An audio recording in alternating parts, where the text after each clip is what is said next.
Valentin Cruard. L'œil du 20h sur une héritière à l'heure où l'on parle des progrès de la démocratie et de la transparence en Afrique. Elle s'appelle Pascaline Bongo. Elle a 59 ans. Elle est la fille de l'ancien président du Gabon, Omar Bongo. Et son train de vie a viré ces dernières années à la folie dépensière. L'œil du 20h avec Sébastien Lafargue et Mathias Second. Ce n'est peut-être pas évident comme ça, mais ces pots de crème glacée en disent long sur le train de vie d'une des héritières les plus riches d'Afrique, Pascaline Bongo. Un train de vie à crédit sur lequel l'œil du 20h a enquêté.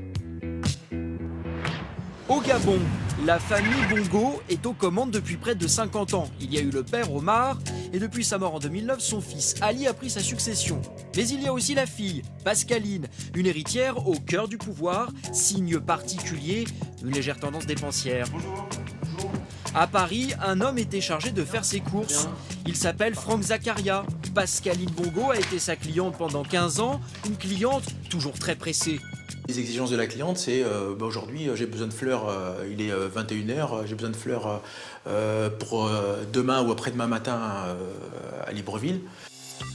Fleurs par brassée, grosse berline, téléviseur géant, meubles sur mesure, Franck Zakaria a expédié depuis Paris des centaines de containers et de colis à Pascaline Bongo, avec parfois des demandes tout simplement extravagantes. Sur cette facture, 3 647 € de crème glacée achetée à Paris et expédiée par avion à Libreville. 3 647 € de glace, transport non compris pour les enfants de Pascaline Bongo. Ben non, c'était une soirée Star Wars pour les enfants de la famille. J'étais pas convié, sinon je me serais déguisé en Dark Vador. Pascaline Bongo était donc une cliente en or jusqu'en 2013, car depuis cette date, Franck Zakaria affirme ne plus être payé. Pascaline Bongo lui devrait 500 000 € selon lui. Des factures éditées au nom de Pascaline Bongo, mais expédiées à une adresse, tout ce qu'il y a de plus officiel, la présidence de la République du Gabon. Alors Pascaline Bongo aurait-elle confondu son carnet de chèques avec celui de l'État gabonais? Directrice de cabinet de son père Omar, c'est elle qui organisait ses déplacements en avion. Mais a-t-elle profité de son poste pour financer des déplacements qui n'avaient rien de diplomatique? Entre janvier 2008 et septembre 2009, Pascaline Bongo a réservé pas moins de 280 vols pour un montant vertigineux de 87 millions de $. Des vols souvent effectués en jet privé, dont voici les photos. Intérieur luxueux, champagne et caviar servis à bord en supplément. Des prestations ultra haut de gamme selon le gérant de la société qui a affrété ces vols. Nous l'avons joint par Internet. Dans certains avions, on a ce qu'on appelle des master bedrooms. Ce sont des grandes chambres qui sont équipées comme celles des hôtels 5 étoiles. Certaines destinations semblent davantage touristiques que diplomatiques. Sur ce document qui retrace tous ces vols, on peut lire que Pascaline Bongo a réservé des avions pour Santa Barbara en Californie ou encore Saint-Thomas et la Barbade dans les Caraïbes.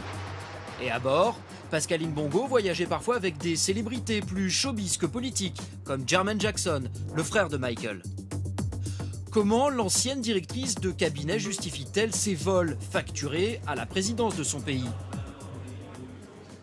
Allô? Oui, bonjour, Madame Bongo. Je suis journaliste à France 2, je m'appelle Sébastien Lafargue. Au revoir. Malgré nos nombreuses relances, ni elle ni son avocat n'ont souhaité répondre à nos questions. Et notamment celle-ci.